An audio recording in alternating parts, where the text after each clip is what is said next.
Hello दोस्तों, आज की हमारी कहानी है सुकरात का अभिमान तोड़ा एक बच्चे ने। तो शुरू करते हैं। सुकरात यूनान के महान दार्शनिक थे। उनसे हर कोई जीवन की सीख लेता था।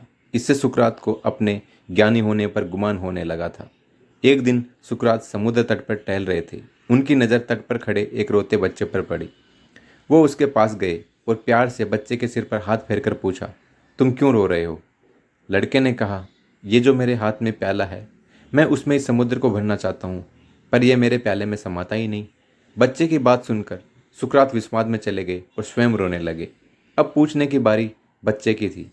बच्चा कहने लगा, आप भी मेरी तरह रोने लगे, पर आपका प्याला कहाँ है? सुकरात ने जवाब दिया, बालक, तुम छोटे से प्याले में समुद्र भरना चाहते हो और मैं अपनी छोटी सी बुद्धि में सारे संसार की जानकारी भरना चाहता हूँ। आज तुमने मुझे सिखा दिया कि समुद्र प्याले में नहीं समा सकता।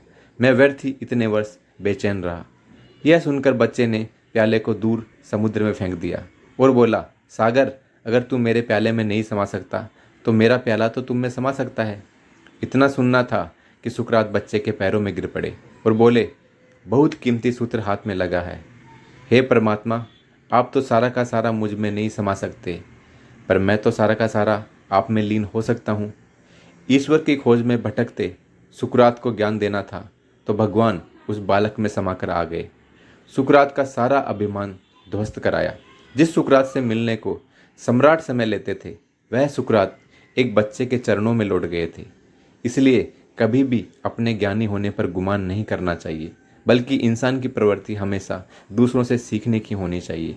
ज्ञान एक बच्चे से भी मिल सकता है, क्योंकि बच्चे ईश्वर का रूप होते हैं और ईश्वर एक बच्चे के माध्यम से भी आपको समझदारी का पाठ पढ़ा सकते हैं। तो दोस्तों, चैनल को प्लीज़ सब्सक्राइब कर लें। Thank you.